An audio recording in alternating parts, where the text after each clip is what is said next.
This is something I actually started. Developed an interest in this when I was like 8 years old.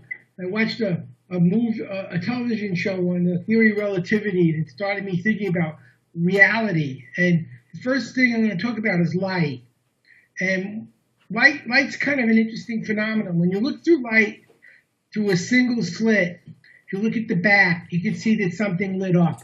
And that's a fingerprint of a photon, a particle.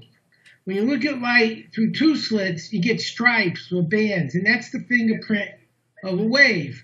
Well, Einstein proved that light was a particle, and de Broglie proved light was a wave. They both got Nobel Prizes. The problem is they got totally different answers, and the answers don't reconcile. They're completely the opposite.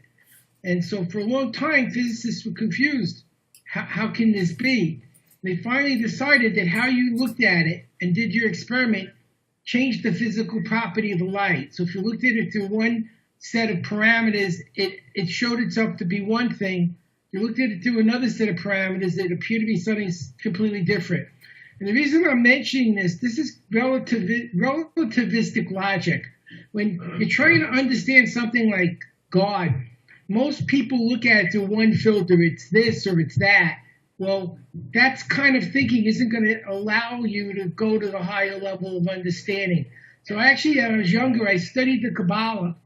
I had a very interesting experience. I started off with the I Ching. If you remember Kai D on Hawaii Five-0, the original Wo-Fat, he was my I Ching teacher.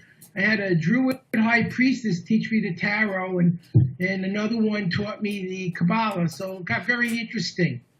And my main interest was like, is there any way to explain reality? You know, on one hand, I was a psychologist that studied genetics, and I was mentored by the father of behavior genetics, and I was pretty much a behaviorist. I thought all of life was pretty much determined by our genes and our environment. And then you start thinking about, if you looked at the genes of a David, could you see someone creating of Michelangelo, could you see someone creating a David from examining his genes or his cells? And the answer is no. There's more to it. So I started looking for other answers. And I studied a number of different cultures. I know in the Jewish, Christian, in the beginning was the Word. If you go to the Hindu, the Buddhist, and the Sikh, it's Om. They call the word Om. We call it Amen. In the Chinese, in the Tao, it was the Wu Qi. But they all have one thing in common. There was a vibration. And when you really look at cosmology, they say at the beginning there was this infinitesimal point, and it vibrated, and it became everything. So let's look at that and see if those two systems could be reconciled. The one which says in the beginning was the Word, in the beginning there was a Big Bang. So if you think about it, thousands of years ago, nobody studied physics. But the closest thing you could get to describing the vibration would be a word. So we have this single point, the red dot up here, and if it vibrates, it creates a wave. Well, the simplest wave is the one I've drawn here. It has a crest and a trough. So one thing vibrating creates a duality. There's a crest and a trough. So this one thing vibrating creates a masculine, feminine polarity. The crest is the male, and the trough is the female. So the one is in the three are in the one, and it's all one word. So the two are one, the two are separate, and there's your trinity. So it's all based on vibration. The one creates the three are in the one because there's really only one that's vibrating. The two are the vibration. The vibration has two components, and a yang that goes up, a yin that goes down. So there's your basic trinity right there, and it corresponds very nicely with the Big Bang. Well, if we take the three basic components, and we overlap them like a color circle or a color wheel, we get 7. We have the 3 primary colors and the 4 secondary colors. And there's your 7 angels, your 7 days of the week. I actually made the correspondences. There's 3 triplicities. The 3 triplicities are cardinal, fixed, mutable, Father, Son, Holy Ghost, Brahma, Shiva, but not Krishna. I'm trying to think of I can't think of Vishnu, Brahma, Vishnu, Shiva. It's all the same. There's always a trinity. And if you go to physics, there's the electron, a proton, and a neutron. There's a pattern. And this pattern is repeating. It's repeating in music. There's 7 keys in music. And there's 7 notes in a key. There's 7 colors, primary color, 3 primary, 4 secondary. So we're beginning to see this pattern is in music, it's in optics, it's in religion, it's in philosophy. The ancients saw 4 elements: fire, air, earth, and water. And I'm just going to do a little interesting diatribe on that. God's name in Hebrew with the letters YHVH, which is Yad, He, Vav, He, final. Each of those 4 letters are one of the 4 primal elements of the ancients: fire, air, earth, and water. And so basically the creator is creating out of the 4 elements, which is his name. And that was the consonants. The consonants were very interesting because in Hebrew there are no vowels. And the reason was when you pronounce a vowel, you have to breathe. So if you put your hand on your throat and you just say the vowels, go A, E, try it, see what happens. You'll feel the vibration. A, E, I, it vibrates this breath or nephesh or spirit. So in the Hebrew Bible, they left all the vowel sounds out. They're not there. A rabbi has to memorize all the letters and know where to put the vowels. They're not written. Well, what we basically have then is Yad, He, Vav, He, final, which was Yahweh. When the word Yahweh went into the Greek, the Y turned to a J and went from Yahweh to Jehovah. Now, Jesus' name in Hebrew was Yad He Shin Vav He final. The letter Shin in Hebrew is the Trinity. It's a symbol of the Trinity. So basically, it's built out of the Word of God with a Shin in the middle, which is the Trinity. And that was pronounced Yeshua. Well, when it was Yeshua ben Joseph, Yeshua son of Joseph, when the word Yeshua was translated from Hebrew to Greek, the Y turned to a J. And so like Yahweh to Jehovah went from Yeshua to Jesus. That's where his name comes from. So it's actually an anagram built out of the Word of God, which is built out of the 4 elements, which is the 4 elements of creation. If you look at a human being, we have 7 organ systems. So we have 7 angels. In quantum physics, there's 3 flavors and 4 colors. We have 7 seas. The ancients had 7 holy planets. If you look at a menorah, it's actually a replication of the ancient solar system: Sun, Moon, Mercury, Venus, Mars, Jupiter, and Saturn. And that was what those 7 candles represented. It was actually the solar system. If you take the 4 elements and multiply them by the 3 triplicities, cardinal, fixed, mutable, you get 12, which is your 12 signs in astrology, the 12 tribes of Israel, the 12 disciples of Jesus, the 12 knights of the Round Table. The Round Table was a symbol of the Rosicrucians and the Knights Templar of the Zodiac. So they were all kind of tied together. If you look at archaeology, you look at a pyramid. Well, a pyramid is a point at the top, the singularity. It's a triangle on each side, and there's a square at the bottom. So there's a 1, 3, 4. The 1 is the single point vibrating at the top. The 4 elements, this cardinal, fixed, immutable fire, cardinal, fixed, mutable air, cardinal, fixed, mutable water, cardinal, fixed, mutable earth. The pyramid is actually a symbol of creation. And the Great Pyramid, the ratio of its base to the apex is identical to the circumference of the Earth's ratio to the distance from the equator to the North Pole, which is kind of interesting considering the only way to know that is to have the value of pi and know the Earth was round and know what the circumference of the Earth was and the distance to the North Pole. So basically the Great Pyramid is a symbol of creation, the 1, the 3, the 4. So we have coming out of that 7 basic elements. They're called 7 rays. You have the will aspect, the love aspect, and the 3rd ray would be active intelligence. So it gets kind of esoteric, so I don't want to go down that path. But what I do want to show you is a few things that we find useful. When you're studying the tree of life, and the tree of life is actually the solar system. Now, Kuth is the Earth. The fastest moving planet from the ancients' perspective was the moon, Yesod, then Mercury, Chad, Venus, Netzach.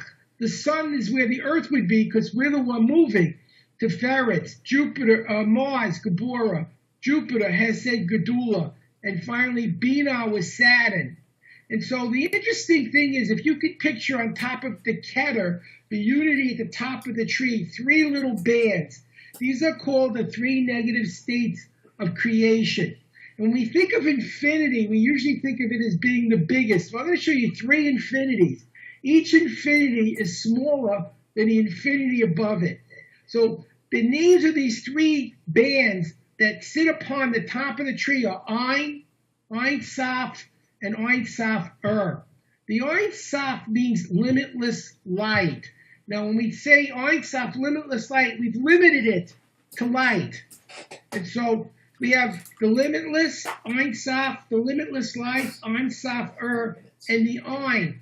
The Ein is undefinable. The concept here was words divide. In order to define something, we have to describe what it is or what it isn't. And so the Ein is beyond description of words. It's neither this nor that. It's everything that is, everything that could be, and everything that isn't. So that's the Ein. The Ein Sof is limitless, and that's its limitation, that it has no limit. And the Ein Sof is limitless light, and its limitation is it's not darkness, it's just light. So we see like a Russian tea doll, where the top of the tree is undefinable, the middle is limitless light, and limitless, and the bottom is limitless light. So why is that important? The Keter means the crown of creation, and there's a reason. You ever wondered, with all the problems in the world, why doesn't God ever get responsibility for everything that goes wrong and only gets credit for everything that goes right? And I know a lot of people sometimes think about that. I'm going to show you an interesting concept here. If you put a crown on your head, it's above you. And so the Keter sits above the creation. It vibrates and it emanates down like lights in a room. The light doesn't come down to the table, but its light comes from above and goes down. So this creator vibrates, sets in motion this tree of life, and it doesn't go into it. It flows its essence down like a reflection of light. And so it stays pure and unified. It doesn't become divided. Therefore, it has no karma. But it sets in motion all possibilities. Now, you have the choice of doing right or doing wrong. So you can create negative, but it isn't that the singularity that's creating the negative. It's wrong choice. And so you can have a karmaless being that creates a perfect universe that manifests imperfectly. That's one of the things I thought you might find interesting. Another thing I wanted to discuss, and I thought I would is there's a concept in physics about time. As you get closer to the speed of light, time doesn't exist. And it sounds kind of strange, but it's been scientifically proven. In fact, when they used GPS, they had to calculate the speed of light because the signal's coming hundreds of miles up at the speed of light, and it's traveling at a different rate than it would if it wasn't moving at the speed of light. If they actually used normal math to calculate GPS, you'd be off by miles. They had to make these adjustments. Now, at the speed of light, there's no time. So I wondered about that when I was really young. What is the implications? Well, most of us think of time as a domino. You're here, the past is behind you, and the future's in front of you. So we experience life as a series of events. What happened, what's happening, what's going to happen. And I wondered, if you have a creator vibrating at the speed of light, there's no time. So how would that experience be for a being at that level of consciousness? And if you can see not a line of past, present, future, but all of existence happens at the same time. There is no past, there is no present, there is no future. It existed in eternity at one time. So what would change? That's where we get to quantum physics, and it's kind of interesting. There's a concept in quantum physics of every event that has a possibility of yes or no. You can do it or not do it. And in our world, in our reality, we only see one of the two. So imagine this is an actual scientific experiment. It's called Schrodinger's cat. This cat is in a box. The box is closed, and there's a bottle of cyanide that can kill the cat in the box. And there is a radioactive element in it that doesn't emit at a constant rate. It's random. And there's a detector. If the detector detected any radiation, it releases the gas and the cat is dead. If it hasn't, the cat is alive. So the question we ask, and this is quantum physics, and the question that's asked is the cat alive or dead right now? And most of us would say yes, it's either alive or it's dead. But the correct answer is it's both. The cat is alive and the cat is dead. How do we know which it is? Well, you go in the room, you open the box, and you see what happened. You made a measurement, like looking at light. And at the moment you made a measurement, of the two possibilities, only one now exists. Well, what physicists are thinking is the other possibility still exists, but on a different timeline. So even though we perceive the one choice that we experience by measuring what's going on in that box, the other thing happened too on a different timeline. So think about this. You're God. You have all of eternity, all of infinite time in front of you. Every choice that anything can make creates a dualism. And both choices create themselves. So instead of seeing time unfolding as past, present, future, we see all the different infinite timelines unfolding with every choice, every sentient being in creation makes at any point in time, changing all of the different timelines. And so it's going up exponentially in one massive moment that's unfolding in an infinite number of possibilities. And I said, that would be the mind of a God. The ability to see all things that could happen and did happen is happening. So now you're not just seeing this one line of reality, which sometimes seems unfair, but all possibilities. Every good thing that could have happened did happen. Every bad thing that could have happened did happen. And what are the outcomes and results of everything that can happen? Now suddenly God makes sense. It's not just perceiving one reality or one timeline, but it's experiencing every possible outcome all at the same time for eternity. Is that interesting? A different way to look at it? Oh, yeah. Okay? Very different. Yeah. And so basically, if we look at a human being, you study yoga, they say that we have 7 centers. And that corresponds to the 7 energies, 1, 2, 3, 4, 5, 6, 7. And I thought I'd just finish with showing you a little about this. At the base of the spine, it's called the Muladhara chakra, the elephant center. That center is the one that keeps your body active. I was a yogi when I was younger. I lived in an ashram, so I learned a lot. I learned all 7 schools of yoga, and I still practice meditation every day. So the bottom of the spine is what grounds us to the earth, keeps us alive. The second center up is called the sacral center, and that's the sex center. And that's Scorpio energy, reproductive energy. Okay, very important. Most people, we only have 3, at any given time, there's only 4 centers active out of the 7. So you're alive. One of them is the body stays alive. The bottommost center has to function. Most people get aroused at some point in their life. So that center is pretty active. The next center up is the stomach or solar plexus, which is emotion, which is empathy. And most people have emotion. There's a saying in the Gita that man is an animal that sometimes thinks. And it basically says we spend more time in our feelings than in our intellect and experiencing things as they are rather than feeling things as they happen. The next center up is the heart chakra. The heart chakra is what gives us compassion. For example, if you study the Maslow's hierarchy of survival, the highest thing is self-preservation.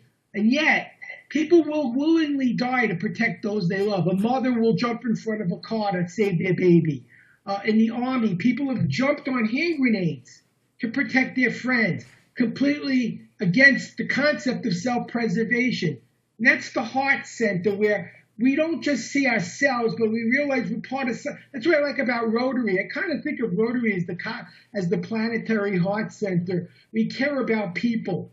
We don't care who they are or what they are. We care about them as human beings, and we look to serve them. I think that's a very heart center function. Now, for most people, those are the only four centers that are active. The next center up is the throat center.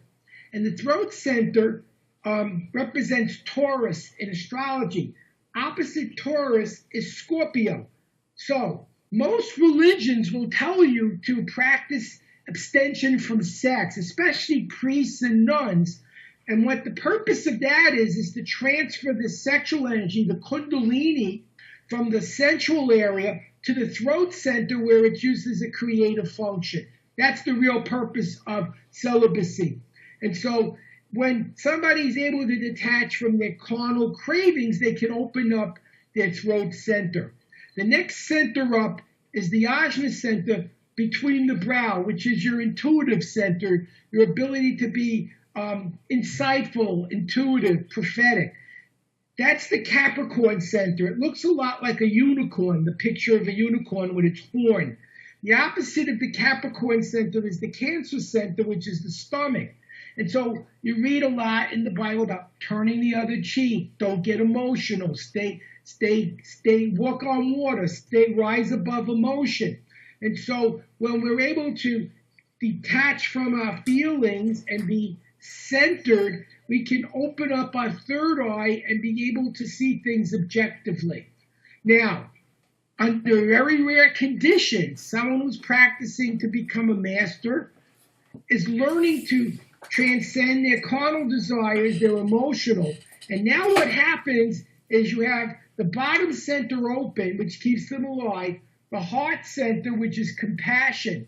They've transferred their sensuality to their throat center and their higher creative. They've transferred their emotion to their ajna. And now when those three centers, the heart, the throat, and the third eye open at the same time, the head center, the crown chakra, it's called the Shashara chakra, the Brahmahara chakra, the 1,000-petaled lotus opens and you have illumination. And now you are one with the unity. The vibrating point at the top, you and that are like in synchronicity. Very rare, but it happened. The people who've done that are pretty famous. Jesus, Moses, not Krishna, not a lot of people have achieved that level of perfection. So I just thought it would be interesting to share a little bit. I didn't want to get too far out and make it too esoteric, but what I found was interesting is that this system integrates quantum mechanics, relativity theory, with every single religious system that's out there. And most people don't realize the different religious systems are really single. I'll give a good example. If I said, whose mother was a virgin, the father was God, they descended into hell. If I said Hercules, somebody go, whoa, wait a minute. That Hercules was the Christ to the Greeks.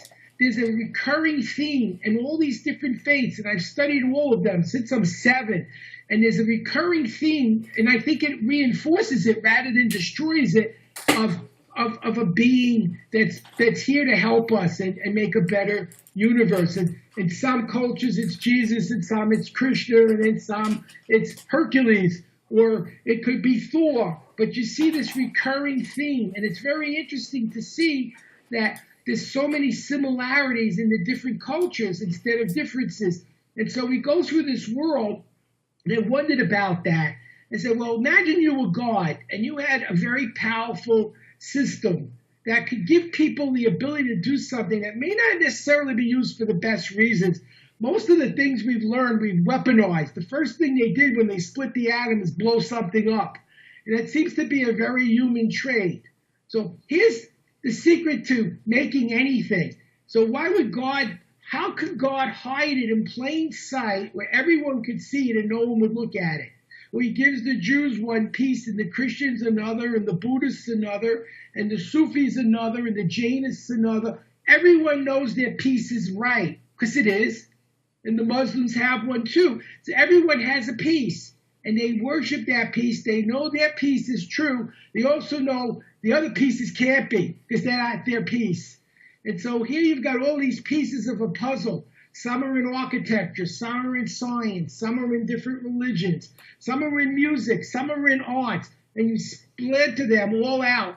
And unless somebody, and I read real fast, is willing to look at a lot of the pieces and try to pull the puzzle back together again, people would not even consider the possibility of the other pieces being correct, which is perfect. Now you can hide the truth in plain sight and no one will look at it because it goes against their core values and beliefs. So I thought it was absolutely brilliant to put all of the truth in plain sight and keep it hidden at the same time. So that was, I'm going to just tell one more story and I'll stop. This was something I read in a Sikh book. And he actually was the Bhagavad Gita. It's the meaning of life. And what I loved about it was sometimes in the Judeo-Christian they say, this is a great mystery nobody knows. And then you find there's a Hindu book that's all about it. Or there's a Taoist book. So you kind of find the missing pieces that we're told don't exist someplace else, which of course we won't look at because someplace else has to be wrong. Well, this story is very interesting. There was a holy man. We'll call him Chuck because I couldn't pronounce his name. And Chuck is hanging out with Krishna, and he basically says, hey, what's the story? What's the meaning of life? And he says, you've earned the right to know. You've been a good man. I'm going to give you that secret. He says, you see that desert?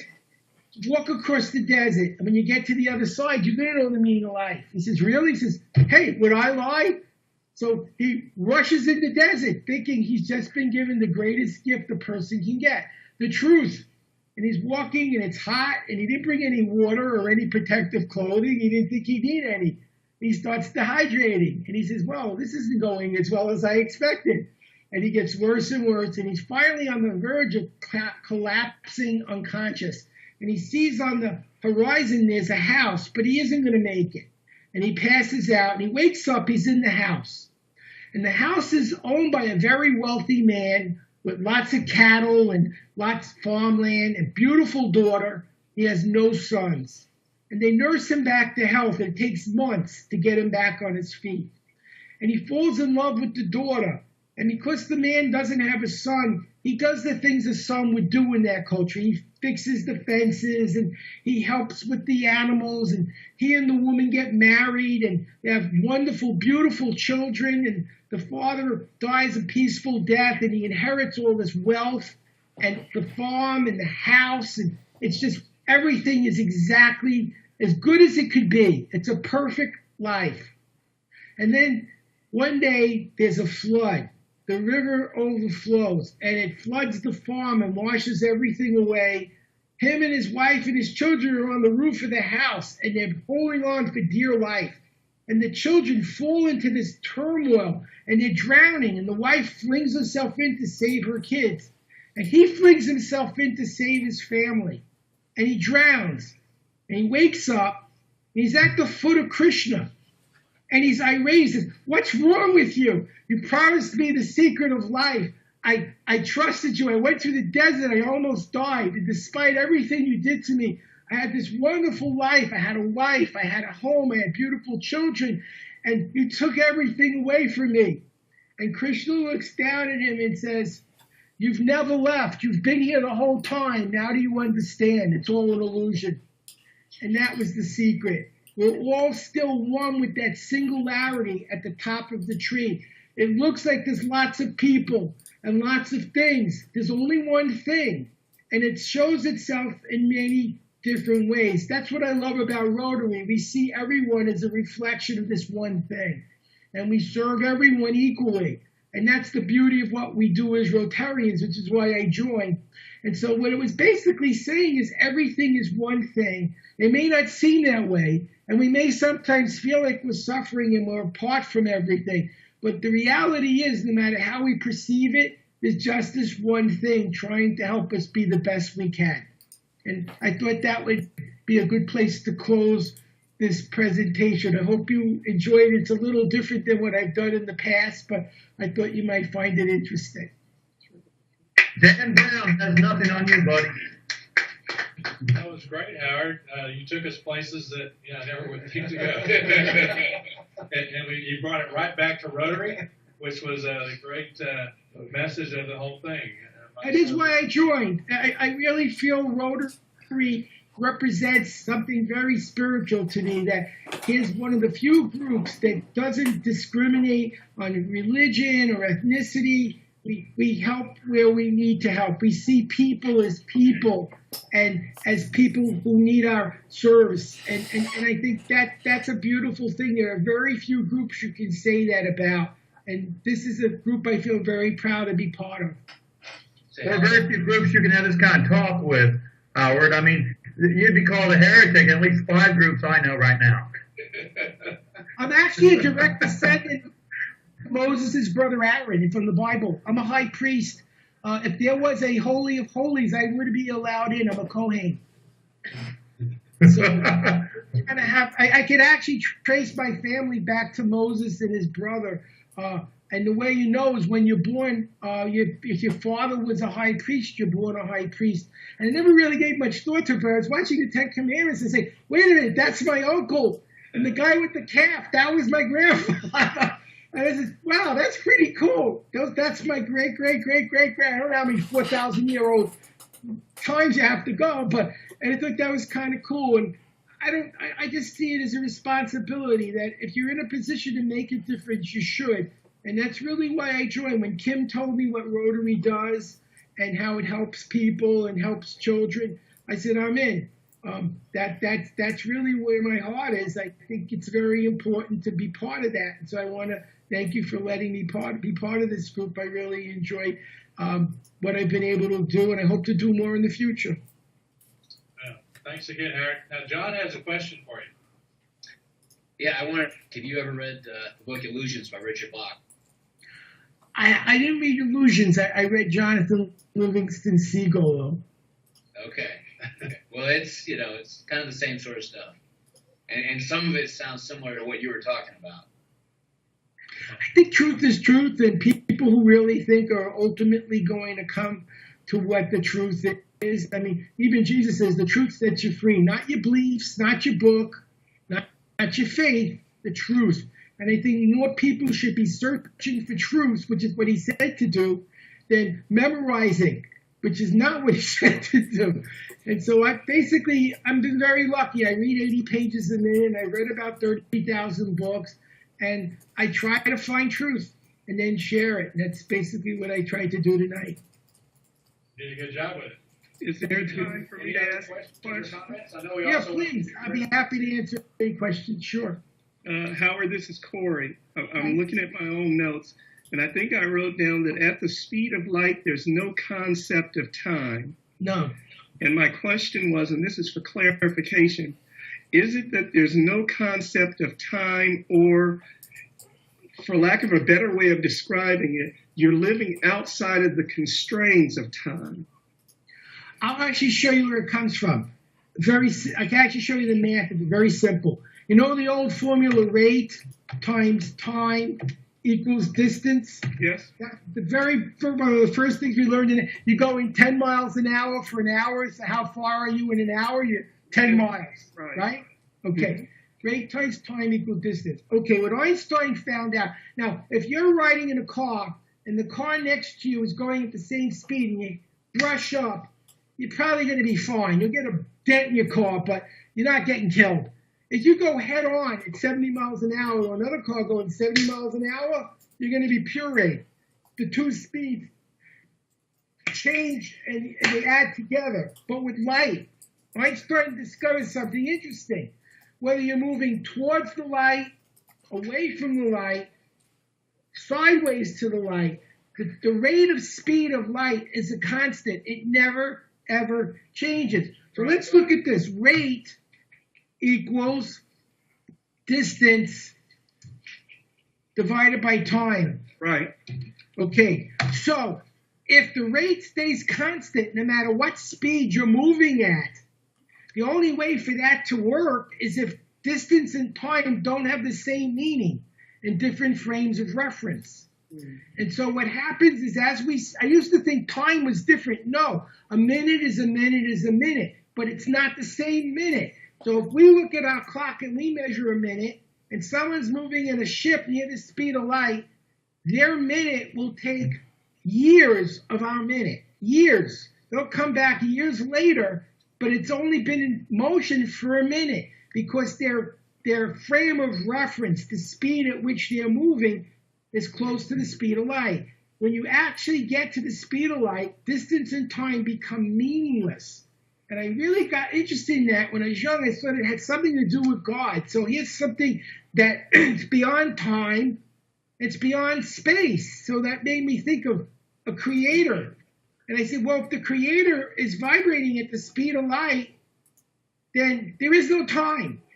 There is no space. In fact, I'll give you one more thing you might find interesting. You ever wondered, how does the universe get infinitely big? It starts infinitely tiny, gets infinitely big. What's it growing inside of, right? And okay, so picture in your mind right now a tiny infinitesimal point that's the beginning of everything vibrating. And then imagine that point blowing up like a balloon in every direction in space, infinitely in every direction.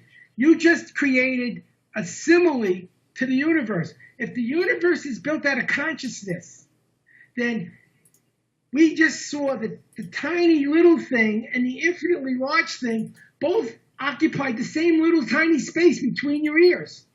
And so in consciousness, time and space don't mean anything. It could be as big or as tiny. It doesn't matter. And so this thing could grow and grow and grow and grow and still be exactly where it started in the mind of whatever it is that's doing the contemplating.